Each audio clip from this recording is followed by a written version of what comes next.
जय काली। आज एक अनुरोध और। कई बार देखा महिलाओं को अक्सर घरों में देखते हैं पुराने घिसे पिटे कपड़े पहन लेना, बिल्कुल बिना शाइनिंग की चूड़ी पहन लेना, सारी चीजें रहती। हमें मालूम है गृहस्थी में सब करना पड़ता है, रोज हम नई लेके नहीं पहन सकते, लेकिन आप गृह लक्ष्मी कहलाती हैं।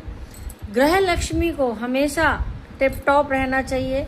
टिप टॉप ये नहीं कि आप लाली लिपस्टिक मेकअप करके पूरा टाइम रहें, वेल टाइडी रहें। आप पुराने कपड़े भी पहने तो उनको व्यवस्थित पहने रहें, बहुत घिसे पिटे कपड़े ना पहने, चूड़ियां घिसी पिटी ना पहने।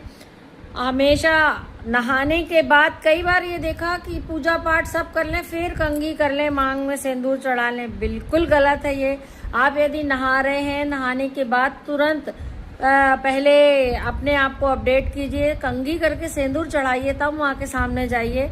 जब माँ ने आपको सौभाग्य दिया है तो सौभाग्य पूरा संवार के माँ के सामने जाइए, तब उनको भी अच्छा लगता। नहीं वो भी सोचती दिया तो इतना कुछ, घूमना तो फटेहाल ही है इसको।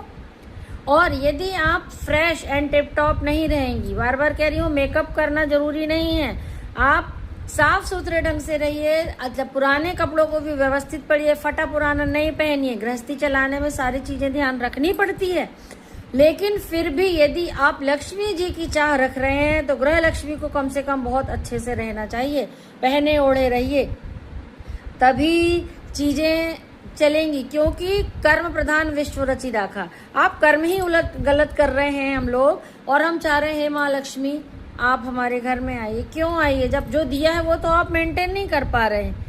तो जैसा आप पहनेंगे ओढ़ेंगे रहेंगे वैसा माँ को भी देख के अच्छा लगता है कि दिया है तो सदुपयोग तो कर रही है। थोड़ा सा सोचिए। बहुत कई बार अरे पुराने कपड़े, कई घरों में सासें टेंशन बना लेती हैं कि अरे रोज नए नए कपड़े पहनना। कई घर में बहुएं लाली कर जाती हैं, अरे ठीक है ना, अरे ठीक। आप अपने लिए कर रही हैं, ना सास बहू के लिए कर रही है, ना बहू सास के लिए कर रही है, अपने लिए कर रहे हैं। अगर अपनी गृहस्थी व्यवस्थित चाहते हैं, पहन ओढ़ के अच्छे से रहिए, सुबह शाम के पहर कम से कम। जय काली।